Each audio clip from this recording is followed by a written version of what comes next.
Welcome student. आज हम लोग क्लास 12 के पहला चैप्टर द लास्ट लेसन की लाइन बाय लाइन हिंदी में एक्सप्लेनेशन पढ़ेंगे। तो the last lesson written by Alfred Dart. So Alfred Dart कौन थे? Alfred Dart was a French novelist and short story writer. वो नॉवेलिस्ट भी थे और शॉर्ट स्टोरी भी लिखते थे। Last lesson is set in the day of Franco-Persian War. तो आप लोग को ये भी ध्यान रखना है कि लास्ट लेसन का ये जो चैप्टर है, जिस समय के बारे में ये बात हो रहा है, ये क्या था?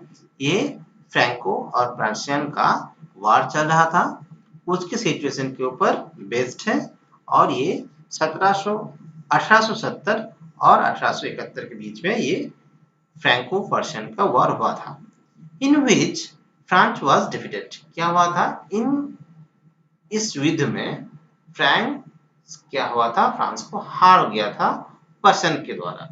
और तभी जो पर्शियन के द्वारा जब हार हुई थी तो पर्शियन का जो लीडिंग कर रहा था वो था बिस्मार्क। ये भी आप लोग को ध्यान रखना है। और Persian then considered of what now are the nation of the Germany। अभी जो है पर्शियन ये किस में है? जो हम लोग का भी कॉन्टिनेंट में बिलोंग कर रहा है वो जर्मनी में बिलोंग कर रहा है, and Poland and part of Austria. ये तीनों जगह में मतलब जर्मन, पोलैंड एंड ऑस्ट्रिया का जो कुछ हिस्सा इस जगह में बिलोंग कर रहा है।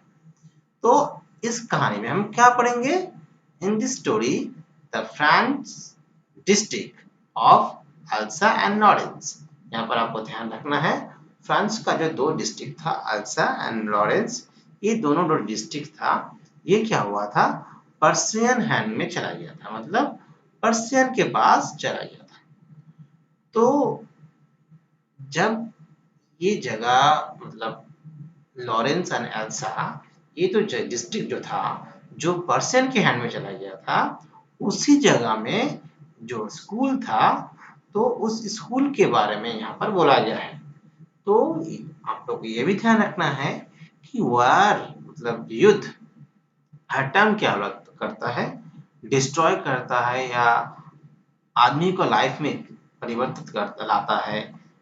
हाँ, तो यही परिवर्तन, यही चेंज, क्या यही इफेक्ट वार का जो इफेक्ट है मतलब युद्ध का जो परिणाम है, तो सिर्फ मानव जीवन के नहीं में पड़ता, सभी जगह में सोशली इफेक्ट पड़ता है, जीवन में इफेक्ट पड़ता है। वही एक स्कूल जो है, स्कूल के लाइफ में मतलब वो स्कूल गिर रहा है उस डिस्ट्रिक्ट में, जो डिस्ट्रिक्ट पर्शियन के हैंड में चला जा रहा है, तो उसी स्कूल में बेस्ड होके ये कहानी बिलोंग करता है। ठीक है, अब हम लोग लाइन में लाइन इसका एक्सप्रेशन करेंगे। तो चले बच्चों शुरू करते हैं। I started for school very late that morning। मैं उस सुबह बहुत ही लेट स्कूल जाना शुरू किया, and was a great dread and schooling, especially because Emmanuel had said that he would question us on the participle। तो ये क्या हुआ था? उस दिन वो उसका जल्दी भी हो रहा था स्कूल पहुंचने के लिए, क्योंकि उस दिन स्पेशली क्या होने वाला था? इमहैनुअल जो थे, इमहैनुअल इज अ टीचर, वो क्या कर रहे थे? हम लोग का जो लिटिल जो फ्रेंच है उसको क्या कुछ क्वेश्चन देने वाले थे, किसके बारे में? पार्टिसिपल के बारे में। And I did not know the first word of them. तो लिटिल जो फ्रेंच था उसको बच्चे को वो फर्स्ट वर्ड ही, पार्टिसिपल का फर्स्ट वर्ड ही मालूम नहीं था। फॉर अ मोमेंट, कुछ देर तक जो बच्चा था लिटिल फ्रेंच, वो क्या सोच रहा है? For a moment I thought of running away and speeding the day out of the doors. कुछ देर के लिए वो बच्चा क्या सोच रहा है? बच्चा स्कूल बंक करने को सोच रहा है, और वो क्या सोच रहा है कि मुझे कुछ देर के लिए लगा कि मैं क्या करूं, उस दिन में स्कूल से भाग जाऊं और पूरा दिन बाहर बिताऊं। It was so warm. जो डे था उस दिन क्या था, बहुत गर्मी भी थी और सो ब्राइट, पूरा सनशाइन भी था। The birds were chirping at the edge of the woods.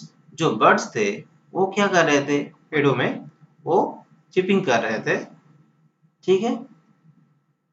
And the open field back of the swing and Persian soldier were drilling.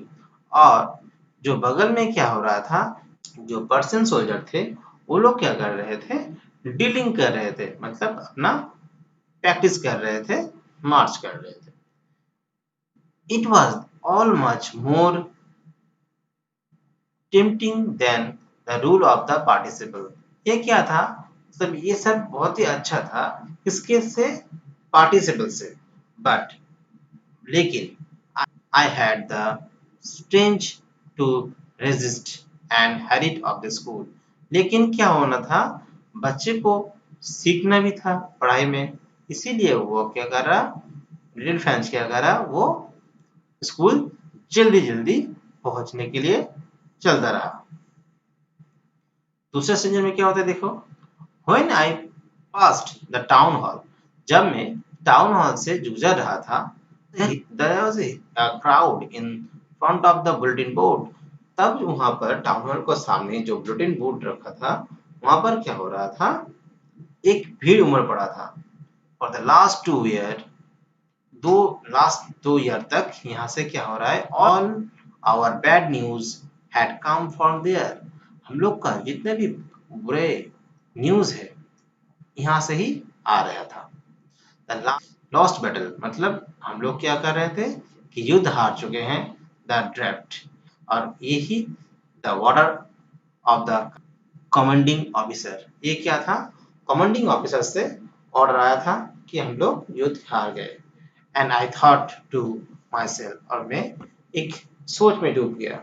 Without stopping, मैं बिना रुके, लिटिल जो फ्रेंच था वो बिना रुके क्या किया, what can be matter now. ये क्या हो रहा था, तो बच्चे को कुछ समझ में नहीं आ रहा था कि ये क्या चल रहा है, यहाँ पर इतने लोग भीड़ क्यों बन पड़ा है, क्यों बुलेटिन बोर्ड के सामने लोग आदमी इतना भीड़ है, वो तो बच्चे को वो समझ में नहीं आ रहा था। Then as I hurried by as fast I could go, जितना जल्दी हो सके लिटिल फ्रेंच ने क्या किया, वो चलता रहा, आगे बढ़ता रहा। The blacksmith Whistler and who was there with his appearance and reading of the bulletin। एक जो ब्लैकस्मिथ था वो क्या कर रहा था, वो बुलेटिन को पढ़ रहा था, उसने उसको पुकारा, लिटिल फ्रेंच को पुकारा। डोंट गो फास्ट, उतना जो जल्दी मत जाओ, you will get to your school in the plenty of time। तुम्हें उतना जल्दी जाने की जरूरत नहीं है, आप धीरे धीरे स्कूल जाओ। आई थॉट मैं सोचा, he was making fun of me। मैं सोचा कि ये बंदा मेरे से क्या कर रहा है, मजाक कर रहा है। ये कौन सोचा, ये लिटिल फ्रेंच ने सोचा। And reached M Hamel's little garden all out the breath. M Hamel का जो लिटिल गार्डन था, उस गार्डन से होके ही क्या करना चाहिए था, स्कूल में जाना चाहिए था। सो आज के लिए बच्चों इतना ही। अगले दिन हम लोग इसका दूसरा standard line by line explain करेंगे। तब तक के लिए थैंक यू।